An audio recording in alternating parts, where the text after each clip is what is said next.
Hashtag, you're going to be their husband. Apache Chief left 3 tall sisters in the rancher's barn. In the sun-baked badlands of Arizona Territory, where the red earth met the endless blue sky, Jack Harlan scratched out a living on his isolated ranch. The year was 1875, and Jack was a man forged by hardship, a widower at 35, with calloused hands from wrangling cattle and a heart scarred by the loss of his wife to fever 5 years prior. His spread was modest.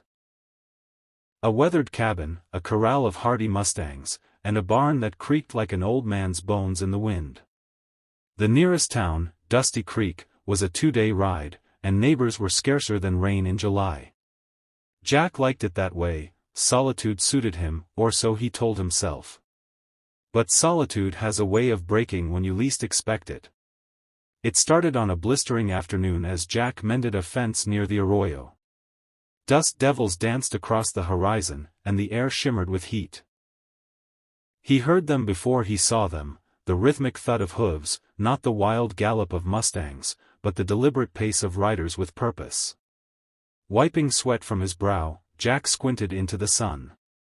A group of Apache warriors emerged from the haze, their ponies lean and painted with symbols of war. At their head rode a chief, his face etched with the lines of countless battles, feathers in his hair catching the light like raven wings. Jack's hand instinctively went to his Colt revolver, but he didn't draw. These weren't raiders, their postures were steady, not aggressive. The chief raised a hand in greeting, and the party halted a respectful distance away. Jack counted 10 warriors, all armed with bows and rifles, but their eyes held no malice. The chief dismounted, his moccasins silent on the parched ground. "You are the one they call Harlan," the chief said in halting English, his voice like gravel underfoot. He was tall, broad-shouldered, with a necklace of bear claws that spoke of his prowess. Jack nodded warily. "That's me. What brings you to my land, chief?" "I am Nantan Lupan, leader of the Chiricahua band. We come in peace." Nantan gestured behind him, and 3 figures stepped forward from the group. They were women, Apache women, each towering over 6 feet, their builds athletic and imposing, like the saguaro cactuses that dotted the landscape. Their dark hair was braided with beads, and they wore deerskin dresses adorned with turquoise. Their faces were striking, high cheekbones, piercing black eyes that seemed to see through a man's soul. They carried themselves with the grace of predators, knives at their belts and bows slung over shoulders. Jack's mouth went dry. He'd heard tales of Apache women warriors, fierce as any man, but these 3 were something else. Sisters, by the look of their similar features, each a head taller than him. Nantan Lupan fixed Jack with a steady gaze. "You saved my son last winter. When the blizzard came, you found him lost in the snow, gave him shelter, food. He lives because of you." Jack remembered it vaguely, a half-frozen boy stumbling onto his porch during a rare storm. He'd nursed the lad back to health, no questions asked. "Just doing what any man would," Jack muttered. Nantan shook his head. "Not any man. White men have taken much from us, land, lives. But you gave. Now, I give back." He turned to the 3 women. "These are my daughters, Talise, the eldest, strong as the mountain, Kiona, swift as the eagle, and Sitsi, wise as the owl. They are unmarried, honorable warriors of our people." Jack blinked, confusion knitting his brow. "I appreciate the gesture, chief, but I don't understand." Nantan's expression hardened with resolve. "You are alone. No wife, no family. In our way, a debt of life must be repaid with life. You will take them as wives. You're going to be their husband." The words hung in the air like a thunderclap. Jack's jaw dropped. "What? I can't, that's not." But Nantan was already motioning to his warriors. "They stay. Protect them, as they will protect you." With that, he mounted his pony and rode off, the band vanishing into the dust as quickly as they'd come. Jack stood frozen, staring at the three sisters. They regarded him calmly, unperturbed by the exchange. Talise, the tallest, with a scar across her cheek from some long-ago fight, stepped forward. "We go to barn," she said in broken English, her voice deep and commanding. Without waiting, they strode toward the structure, carrying small bundles of belongings. Jack followed, his mind reeling. This couldn't be happening. 3 wives? Apache wives? He wasn't ready for one, let alone a trio of Amazonian warriors. But as the sun dipped low, painting the sky in hues of fire, he realized they weren't leaving. That night, he offered them the barn's loft, hay-strewn but dry. They accepted without complaint, arranging their bedrolls efficiently. Supper was awkward. Jack cooked beans and cornbread over the cabin fire, the sisters eating in silence at his table. Kiona, the middle one with eyes like polished obsidian, broke the quiet. "Father say you good man. We see." Sitsi, the youngest but no less formidable, nodded. "We help ranch. Hunt, work." Talise merely watched him, her gaze appraising. Jack felt like a steer at auction. "Look, ladies, this is a mistake. I appreciate your pa's gratitude, but marriage? I lost my wife years ago. Ain't looking to replace her." Talise's lips curved slightly. "Not replace. Add. Apache way, strong family survive." Jack sighed, rubbing his temples. "We'll figure this out tomorrow." But tomorrow brought no resolution. The sisters rose at dawn, tending to chores with uncanny efficiency. Talise repaired the corral fence Jack had been fixing, her strength bending posts like twigs.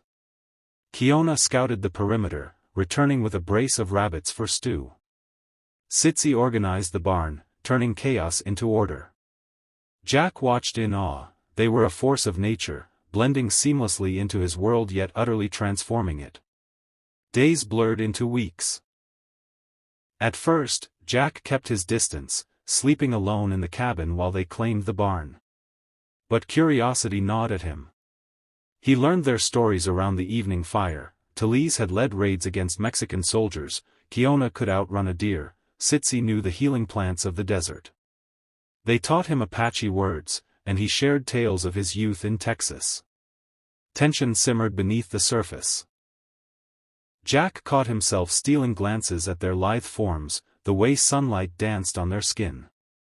One evening, as a storm rolled in, thunder shaking the rafters, Talise entered the cabin uninvited. Rain plastered her dress to her body, outlining her powerful frame. "Barn leaks," she said simply. Jack offered blankets, but she shook her head. "We share warmth. As husbands do." His heart pounded. "I ain't your husband yet." Her eyes challenged him. "Then become." That night, boundaries blurred. Talise's touch was fierce yet tender, a whirlwind that swept away his reservations. By morning, Kiona and Sitsi joined, their presence a harmonious blend of passion and partnership. It wasn't lust alone, it was survival, connection in a harsh land. But peace was fleeting. Whispers reached Dusty Creek of Apache unrest, rumors of a rogue band led by Geronimo's cousin, Victorio, raiding settlements. Jack worried for the sisters. Their people were caught in the crossfire of white expansion. One fateful day, while Jack and the sisters drove cattle to a distant waterhole, trouble struck. A gang of outlaws, deserters from the Union Army, led by a scar-faced brute named Slade, ambushed them. Bullets whizzed as the outlaws charged from the rocks, aiming to rustle the herd. "Get down!" Jack yelled, firing his Winchester. Talise leaped from her horse, bow in hand, arrows finding throats with deadly precision. Kiona flanked the attackers, her knife flashing in the sun, dispatching 2 with swift strikes. Sitsi, ever the strategist, herded the cattle to safety while covering Jack's retreat. Slade laughed maniacally, his revolver barking.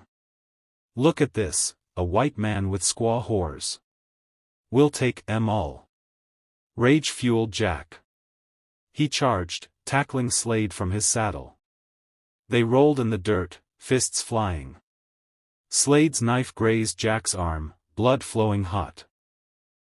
But Talise was there, her boot slamming into Slade's ribs, cracking bone. Kiona finished him with an arrow to the chest. The outlaws fled, leaving bodies in the dust. Panting, Jack looked at the sisters.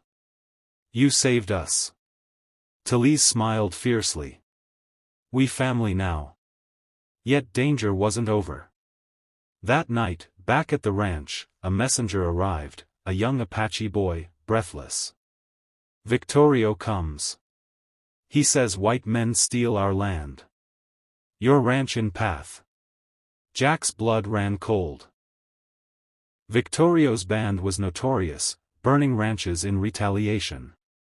The sisters exchanged grave looks. He our uncle, Sitsi explained. But he not know we here. A plan formed. They would meet Victorio, explain the alliance. But treachery lurked. As they rode out at dawn, shadows moved in the barn, a spy from Victorio's camp, eavesdropping. The confrontation came in a canyon, Victorio's warriors arrayed like a storm front. The chief, face painted for war, eyed Jack suspiciously. White man on Apache land. Why sisters with you? Talise stepped forward. Father gave us. Debt of life. Victorio snarled. Nantan fool. White's poison. We take sisters, kill him. Chaos erupted. Arrows flew, guns roared. Jack dove behind rocks, returning fire. Kiona was hit, an arrow grazing her shoulder, but she fought on, her screams echoing. Sitsi used her knowledge, hurling pouches of blinding powder, desert herbs that stung eyes. In the melee, Jack faced Victorio. The chief's tomahawk swung, clashing against Jack's rifle. You die for taking our women. They chose. Jack grunted, dodging a blow. Talise joined the fray, disarming a warrior. But the spy from the barn revealed himself, shouting, he planned sell land to army. A lie, but it ignited fury. Victorio pressed harder. Jack's back against the wall, he saw Kiona falter, blood staining her dress. Desperation surged. Jack yelled, wait. Proof in barn, Nantan's letter. Victorio paused, curiosity piqued. They truce, riding back. In the barn, amidst hay and tools, Sitsi found a hidden pouch, Nantan's beaded message, symbols confirming the gift. Victorio read it, fury fading. Honor binds. But watch, white man. Harm them, I come. The band departed, leaving uneasy peace. Months passed. The ranch thrived under 4 hands, Jack and his wives. Talise bore a son, strong and dark-haired, Kiona twins, swift and clever, Sitsi a daughter, wise beyond years. Laughter filled the cabin, once silent. But the West was changing. Railroads snaked closer, towns grew. One day, a land agent arrived, offering gold for the ranch. Progress coming, Harlan. Sell or be swept away. Jack glanced at his family, the 3 tall sisters who had turned his world upside down. Ain't selling. This our home. The agent smirked. Apaches won't protect you forever. That night, around the fire, Talise held Jack's hand. We fight together. Kiona nodded. As always. Sitsi smiled. Family strong. Jack realized Nantan's words were prophecy. He was their husband, bound by more than words, by blood, sweat, love.